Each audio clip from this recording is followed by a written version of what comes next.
अभी तक हमने वैदिक एज का ओवरव्यू पूरा ले चुका है कि कैसे पर डिपेंड करता था वैदिक एज और क्या था वैदिक एज कल्चर। अब हम जानने वाले हैं उसके दोनों पार्ट्स को अच्छे से। तो आज हम पहले पार्ट के बारे में बात करने वाले हैं जो जिसे कहते हैं ऋग वैदिक एज या अर्ली वैदिक एज। तो इस वीडियो को बिल्कुल भी स्किप नहीं करने का है, अच्छे से समझने का है। तो आराम से देखिए पूरी वीडियो को, तो आपको अच्छे से समझ में आएगा, सब कुछ क्लियर हो जाएगा। तो लेट्स स्टार्ट। तो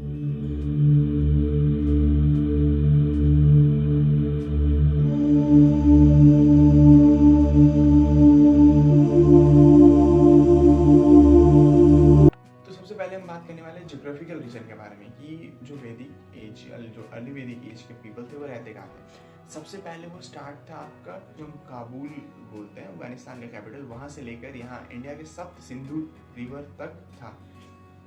सप्त सिंधु रिवर वो जगह है जिसे हरियाणा हम अभी बोलते हैं, वो जगह लैंड ऑफ 7 रिवर्स, उस जगह तक वो लोग फैले हुए थे। मगर लेटर वैदिक एज टाइम में वो उसे मिडिल इंडिया तक भी फैलते हैं, जिसे वो आर्यावर्त कहते हैं, जिसके बारे में हम आगे बात करने वाले हैं।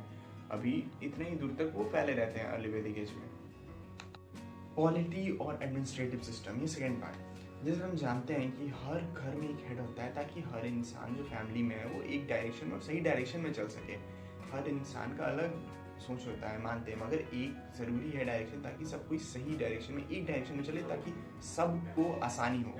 इसीलिए हर एक छोटे छोटे गांव का एक छोटा छोटा राजा हुआ करता था जो अपने राज्य को जन्ना या ग्राम बोलता था। जानते हैं कि छोटा राजा है तो ज़्यादा लोग नहीं है, ज़्यादा कंट्रोल करने की ज़रूरत नहीं है, इसीलिए वो में सिर्फ कुछ लोग रहते थे मिनिस्टर्स में। सबसे पहला एक पुरोहित, मतलब एक ब्राह्मण, या आप बोल सकते हो जो उनको वेद के बारे में ज्ञान देता था, भगवान के बारे में कि हाँ ये होता है, ये होता है। सेकेंड आपका सेनानी, जो आपका सोल्जर्स को कंट्रोल करते थे, सेनापति जिसको बोलते हैं, या और एक एडवाइजर साथ में जो आपको हर चीज़ का एडवाइस देता है कि हाँ ये करना सही है, ये करना सही नहीं। क्योंकि अभी के टाइम में भी मिनिस्टर्स के पीछे आगे पीछे कितने सारे एडवाइजर होते हैं, उसी तरह उस टाइम भी रहते थे। उसी तरह जो राजा हुए उनका काम क्या था कि जितना भी लॉ एंड ऑर्डर है उसको मेंटेन करना और मोरल लॉज को फॉलो करना और सबको बताना कि हाँ ये सही है, उसको प्रचार करना। और वो जो भी मीटिंग करते थे उसको समिति या सभा बोला जाता था। और इस टाइम में मोस्टली चीटिंग या फ्रॉड ही सबसे बड़ा क्राइम हुआ करता था। इस टाइम में और कोई क्राइम का कोई नामो निशान नहीं था। गांव है, राजा है, तो उसको सोसाइटी भी है, तो सोसाइटी में भी ऐसा होता था कि हाँ हर इंसान का अलग अलग काम है। तो ऐसा नहीं था, यहाँ पर आपको चॉइस करने का ऑप्शन दिया जाता था। यहाँ 4 टाइप का कैटेगरी था। सबसे पहले ब्राह्मण, दूसरा क्षत्रिय, तीसरा वैश्य, चौथा शूद्र। तो ये 4 पार्ट था। सबसे पहला था ब्राह्मण, जिसको सबसे हाई पोजीशन दिया जाता था क्योंकि वो टीचर, पहले के टाइम में ब्राह्मण या प्राइस्ट जो पूजा करते थे या टीचर, दोनों सेम ही होते थे। तो जो आपको बता रहे हैं कि हाँ जो पढ़ रहे हैं और आपको बता रहे हैं और साथ में पूजा करवा रहे हैं, तो वो प्राइस सेम होते थे, वो सबसे ऊपर होते थे ब्राह्मण। सेकेंड, जो आपको प्रोटेक्शन के लिए लड़ते थे, जो शस्त्र विद्या की ज्ञान रखते थे, मतलब लड़ाई का, उसको क्षत्रिय। तीसरा वैश्य, जो फार्मर्स हुआ या बिग बिजनेसमैन हुआ वो। और सबसे लास्ट में आता था आर्टिशियंस या आपका लेबर्स, जिसको, मगर ऐसा कभी नहीं था कि आप अगर इस कैटेगरी में पढ़ते हो तो आप पूरा फैमिली इसी कैटेगरी में पढ़ता था। हर इंसान अपना चॉइस कर सकता था। अगर फादर सोल्जर है, मतलब क्षत्रिय है, बेटा प्राइस्ट बन सकता है, मम्मी वैश्या में है, फार्मर का काम कर रही है।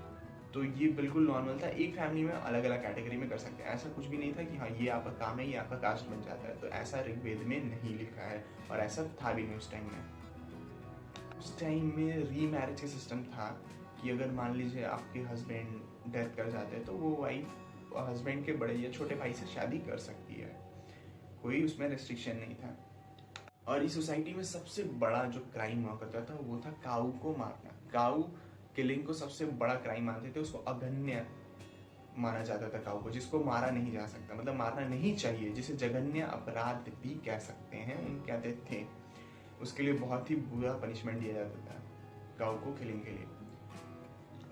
अब जैसा कि हम जानते हैं कि काऊ को अगन्य मानते थे, मतलब जिसको नहीं मारना है, तो अब हम बात करने वाले हैं रिलीजियंस पर। तो सिंपल सा बात है कि इसमें सनातन धर्म ही है, कोई इसमें डाउट नहीं है। और इसमें 33 गॉड्स थे, जिसको लेकर वो चलते थे, जिसको 3 पार्ट्स में डिवाइड कर दिया गया था। एक पृथ्वी स्थाना, दूसरा है अंतरिक्ष स्थाना और तीसरा है द्यू स्थाना। मतलब पृथ्वी स्थाना मतलब वो जो पृथ्वी पे है, धरती माता, रिवर्स जो जो उनके आसपास थे वो सबको अलग अलग नाम से। फिर तो पशुपति, एनिमल्स के, फिर जितने भी प्लांट्स थे उनको वनस्पति बोलते थे, वनस्पति के देव। उसी तरह जो जमीन पे उसका। फिर अंतरिक्ष स्थाना मतलब वो जो बीच में है, धरती से थोड़े से ऊपर, एयर, वायु, इंद्र, बादल, उसी तरह वो। फिर उससे ऊपर दिव्य स्थाना मतलब सूरज, फिर आपका किरण। तो उसी तरह जितने भी मून है, प्लैनेट्स है, ये सब अलग अलग भगवान थे। मंगल हुए, शुक्राचार्य हुए, तो अलग अलग। फिर आपके एक में थे विष्णु, जिन्होंने अर्थ को 3 स्टेट में नापा था, 3 स्टेट्स में नाप लिया था, इसलिए उनको विष्णु बोलते हैं। और वो भी द्विज स्थाना में आते थे। रिलीजन के बारे में। अब हम बात करने वाले इकोनॉमिक के बारे में कि कैसा इकोनॉमिक था उनका। तो जैसे कि हम जानते हैं कि जो आर्यंस थे वो एल्प्स माउंटेन्स की तरफ से इंडिया में आए थे, तो उतना दूर सफ़र करके आए थे। पहले तो ट्रेन एरोप्लेन हुआ नहीं करता था, वो लोग चल के ही आए थे, धीरे धीरे आए थे। तो वो एक जगह से दूसरी जगह चेंज होते हुए आए थे। तो वो नोमैडिक एज को किए थे, मतलब बंजारा टाइम को वो फेस किए थे। तो उनका सबसे ज़्यादा लगाव उनके जो एनिमल्स थे, कैमल, शेप, कैट, काउ, ये सब से था।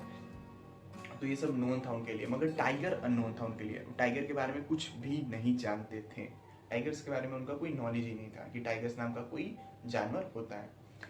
जैसे कि हम जानते हैं हड़प्पन सिविलाइजेशन में ट्रेड्स बहुत ज़्यादा था, मतलब एक जगह से दूसरी जगह जो वाटरवेज से ट्रांसफ़र किया जाता था। मगर यहाँ पर ऐसा कुछ नहीं था, छोटे छोटे गाँव थे, यहाँ पर ट्रेड्स का कोई सिस्टम नहीं था। मनी मार्केट के बारे में इन्हें पता था, ऐसा नहीं है कि पता नहीं था, मगर इनका उतना यूज़ नहीं था।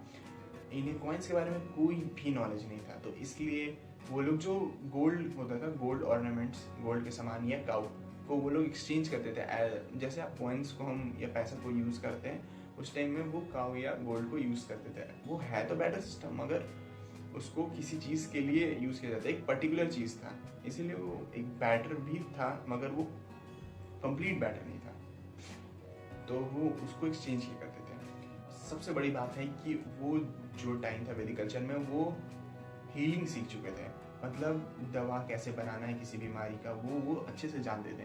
वो हर्ब्स, शर्ब्स, स्पेल, ये सब का यूज़ करके अच्छे से सबको कोई भी बीमारी को ठीक करने की ताकत रखते थे। वहाँ तक एक्सपर्ट सर्जन हुआ करते थे, मतलब एक्सपर्ट पर्सन, जैसे अभी डॉक्टर हैं, वहाँ पर हुआ करते थे वैद्य, जो हर चीज़ का बीमारी का इलाज करते थे। अब सर्जन मतलब ये नहीं हुआ कि वो सर्जरी करते थे, मतलब सिंपल सा है कि वो जानते थे। मान लो हाथ पैर टूट गया तो उसको अभी प्लास्टर कर देते, मगर उस टाइम में प्लास्टर नहीं था, उस टाइम में अलग तरह से उसको बैठा के रखना पड़ता था। उसी तरह वो लोग, इसलिए वो अलग टाइप के थे, उनको पता था जो बिना अभी के टेक्नोलॉजी के विदाउट भी वो सब कुछ हील कर देते थे। तो इस लेवल का उनका नॉलेज था। और जो ये कल्चर था वो ऑकर वॉट एज में पड़ा था, मतलब 1500 BC से 1000 BC के बीच में, जो अर्ली वैदिक एज था। तो ये आपका उसी टाइम में पड़ता है। तो आज के लिए बस इतना ही।